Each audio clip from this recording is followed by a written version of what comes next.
One of the ways that we can regulate the nervous system is through pranayama practice, either incorporating that as a daily practice, morning or evening, or bringing in a pranayama practice in the moment where you need it most.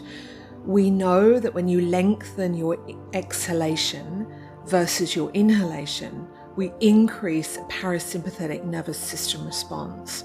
What that does is that it allows the nervous system to self-regulate itself again. It listens to the chemoreceptors within the lungs, and when you expand the lungs, it also helps to lower your blood pressure, and it signals through the neuroendocrine system that you're in a state of calm and a state of peace. So when we expand that exhale out of the body, we start to bring our central space back in again of that feeling of calm and clarity and peace.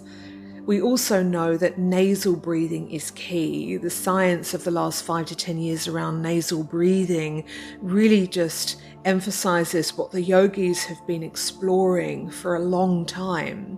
We know that when we breathe through the nose releases a gas called nitric oxide, and this helps to relax the whole musculoskeletal system. This occurs through nasal breathing versus mouth breathing. So when we can breathe through the nose and we can relax the musculoskeletal system, we allow for vasodilation and fresh oxygenated blood to pour through the body.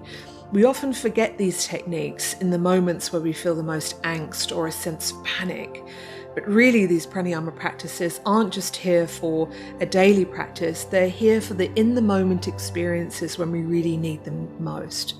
We know the practice of Brahmari, for example, will stimulate the production of nitric oxide by 15 times.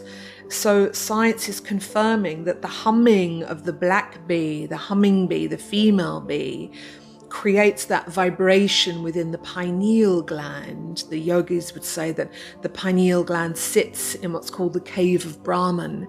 And when this is stimulated, we allow for melatonin production to be produced, and melatonin is synthesized from serotonin, and serotonin in the brain is synthesized from tryptophan, one of our amino acids. So when we create that vibrational hum, which can be practiced either in the morning and or afternoon, evening, we are already biochemically creating a practice of complete support for our nervous system. So the next time you might find yourself in overwhelm, or you start to feel the heart rate rising and that sort of sense of panic coming in, just slow down the breath. Let the intelligence of your nervous system regulators start to kick in until this becomes habitual for you, so that you can resource from pranayama as you need to support yourself through any challenges that arise along the way.